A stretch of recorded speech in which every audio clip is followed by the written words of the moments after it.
आज हम सीटेट 2019 8 दिसंबर का सेकंड पेपर सॉल्व करेंगे। इसमें हम बाल विकास व शिक्षा शास्त्र के 30 क्वेश्चनों को सॉल्व करेंगे। इसी तरीके से हम सब्जेक्ट वाइज 30 क्वेश्चन को सॉल्व करेंगे।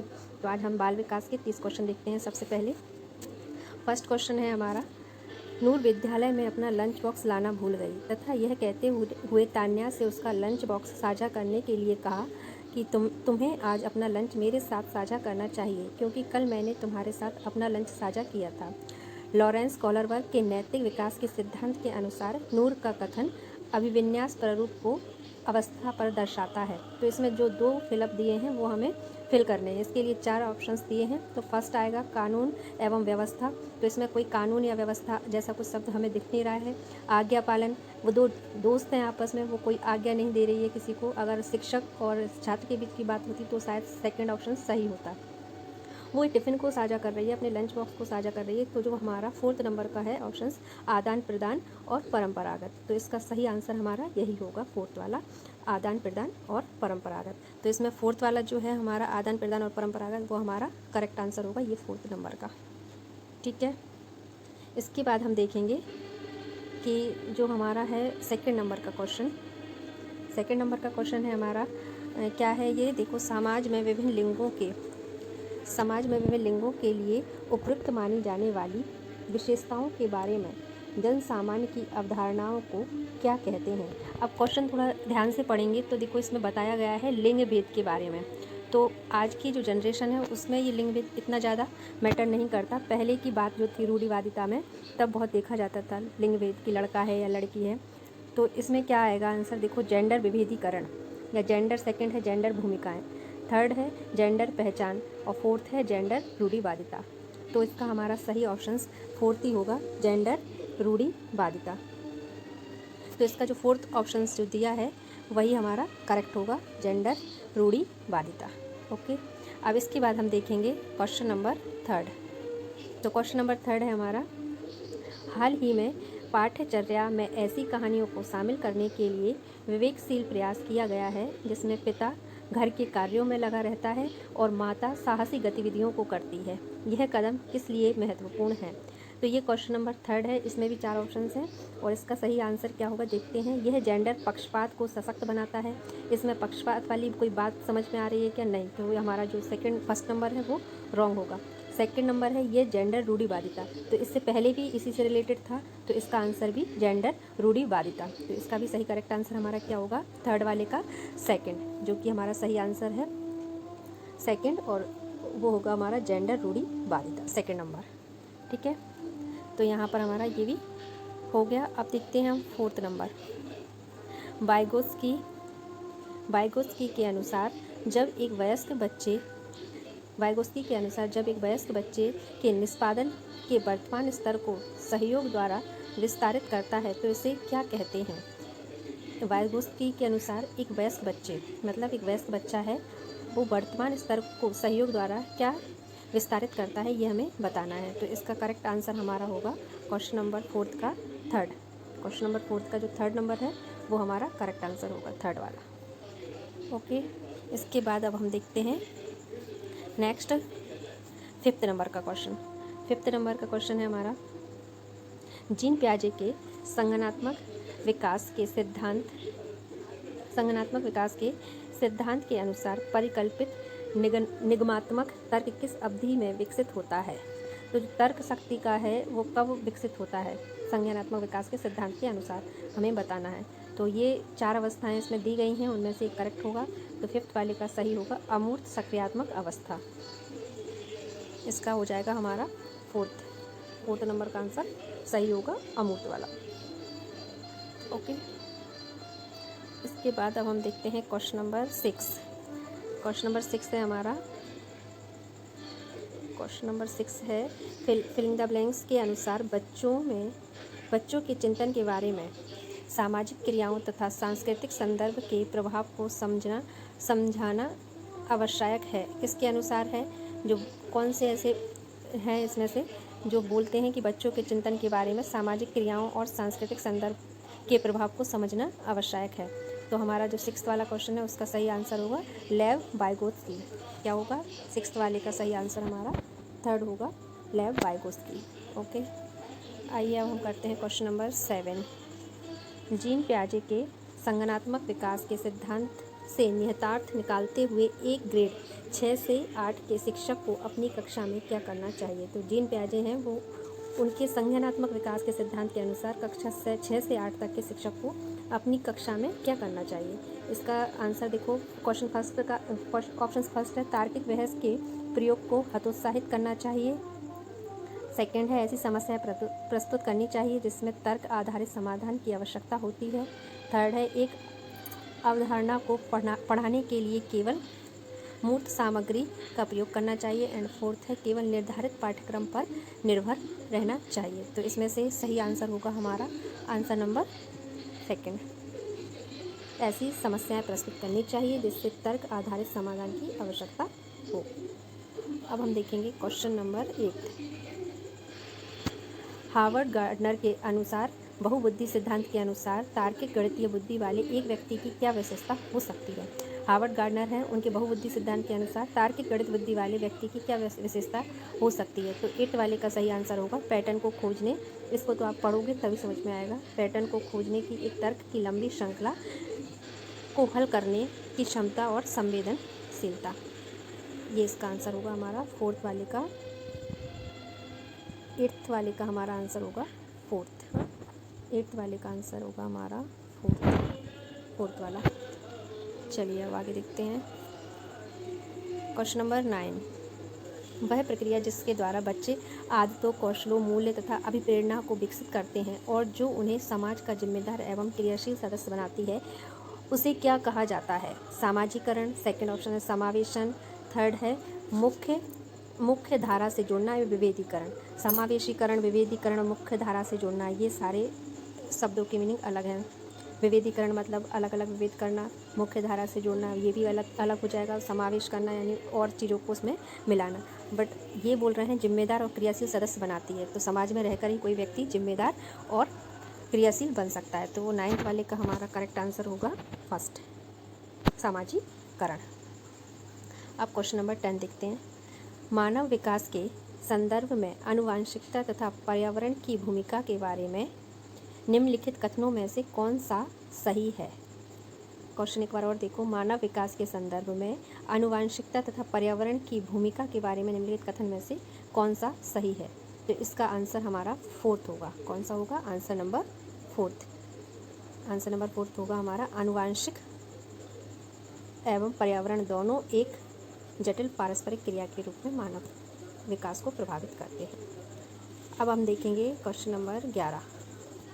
क्वेश्चन नंबर 11 है एक प्रगतिशील कक्षा में क्या होना चाहिए। देखो इसमें 4 दिए ऑप्शंस। विद्यार्थी के द्वारा ज्ञान की संरचना की जाती है, विद्यार्थी द्वारा निष्क्रिय रूप से ज्ञान प्राप्त किया जाता है, विद्यार्थी द्वारा निष्क्रिय रूप से ज्ञान प्राप्त किया जाता है, ये तो एकदम रॉन्ग है। थर्ड है विद्यार्थी के द्वारा ज्ञान को उसी रूप में दोहराया जाता है, ये भी रॉन्ग है।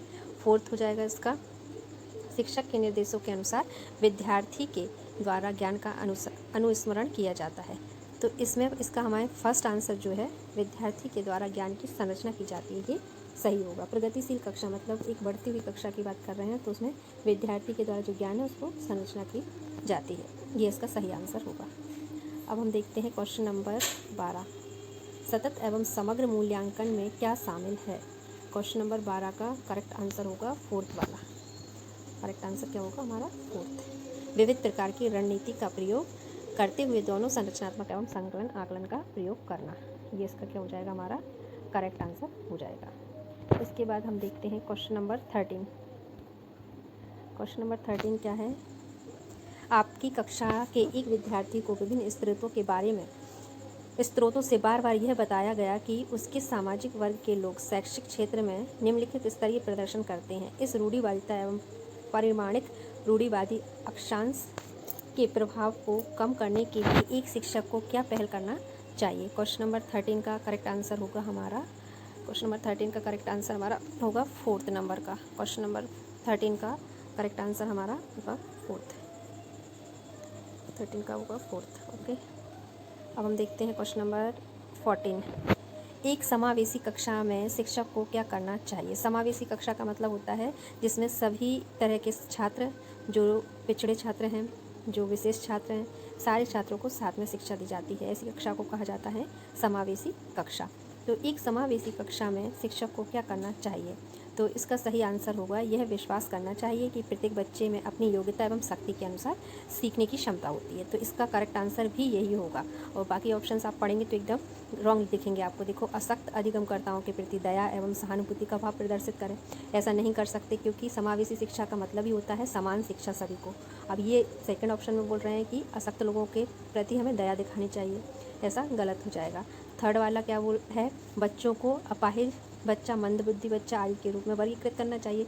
ऐसा कर ही नहीं सकते क्योंकि समावेशी कक्षा है। समावेशी का मतलब ही होता है समान शिक्षा देना सभी प्रकार के बच्चों को। अब केवल प्रतिभाशाली एवं योग्य बच्चों पर ध्यान देना, ये तो एकदम से रॉन्ग होगा। तो हमारा सही आंसर इसका क्या होगा? क्वेश्चन नंबर 14 का फर्स्ट हो जाएगा। अब चलते हैं हम क्वेश्चन नंबर 15 पर। एक विद्यार्थी कक्षा में निम्नलिखित लक्षण प्रदर्शित करता है: पढ़ने के प्रति चिंता, शब्द या अक्षरों को पहचानने में कठिनाई, निम्न स्तरीय शब्दावली कौशल, पहले पढ़े हुए पाठ को समझना या याद करने में कठिनाई। ये किसके सूचक हैं? ये कुछ लक्षण दिए हैं जो अभी मैंने पढ़े, वो किसके सूचक हैं? एक स्वलीन विद्यार्थी के, एक सृजनात्मक विद्यार्थी के, अधिगम अशक्तता वाले विद्यार्थी के, या मानसिक क्षति वाले विद्यार्थी के। तो अधिगम का मतलब होता है सीखना। तो सीखने में ये सारे लक्षण हमें प्रॉब्लम दे सकते हैं या परेशानी क्रिएट करते हैं। तो हमारा इसका सही आंसर क्या हो जाएगा? हमारा अधिगम अशक्तता वाले विद्यार्थी के ये सारे लक्षण हो सकते हैं। थर्ड वाला हमारा सही आंसर होगा। अब हम देखते हैं क्वेश्चन नंबर 16।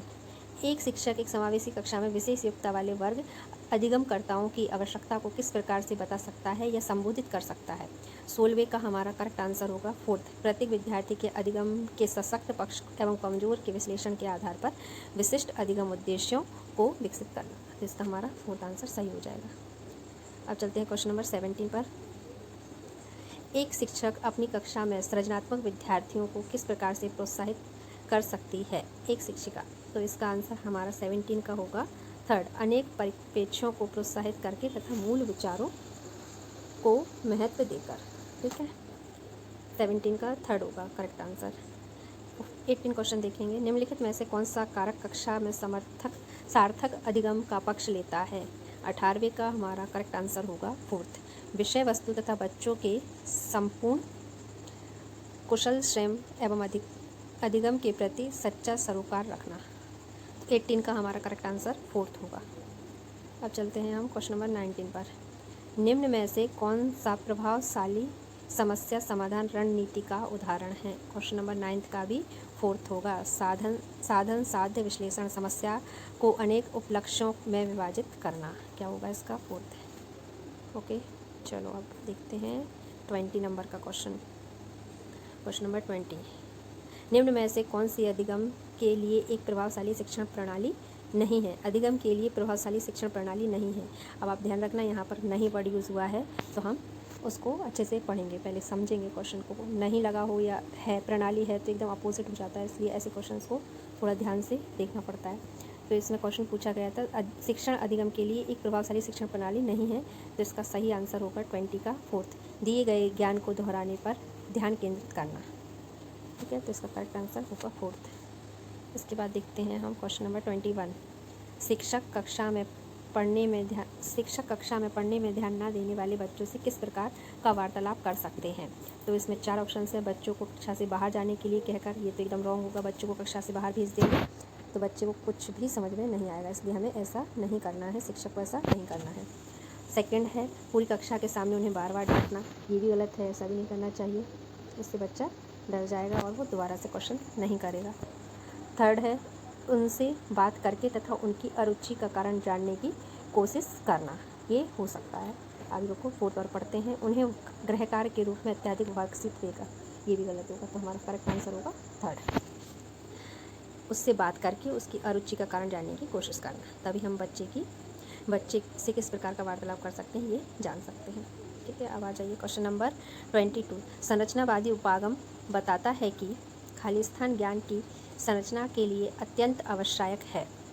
क्या आवश्यक है? 22 का करेक्ट आंसर होगा हमारा विद्यार्थी का पूर्व ज्ञान। अब किसी विद्यार्थी को पहले से कोई ज्ञान ही नहीं है तो क्या होगा? तो संरचनावादी उपागम बताता है कि ज्ञान की संरचना के लिए अत्यंत आवश्यक है। तो जो विद्यार्थी का पूर्व ज्ञान है, मतलब जो पहले का ज्ञान है, वो उसमें नए ज्ञान में मदद करता है।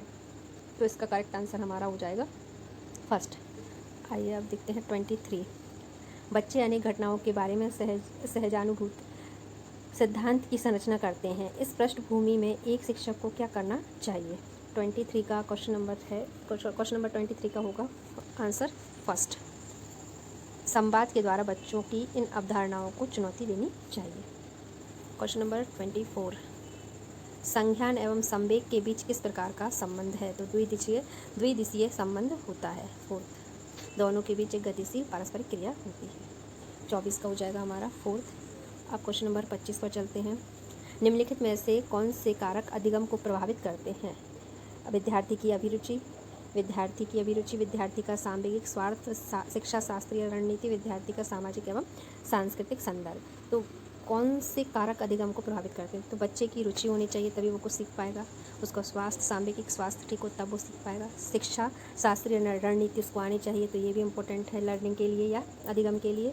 विद्यार्थी का सामाजिक एवं सांस्कृतिक संदर्भ, तो ये चारों ही ऑप्शंस हमारे लिए अधिगम को प्रभावित करने के लिए ज़रूरी है, इसलिए इसका करेक्ट आंसर हमारा हो जाएगा option number first, second, third और फोर्थ, मतलब जिसमें ये चारों ऑप्शन है लास्ट वाला क्वेश्चन नंबर फोर्थ। तो 25 का आंसर हो जाएगा फोर्थ। ठीक है, अब चलते हैं नेक्स्ट क्वेश्चन 26।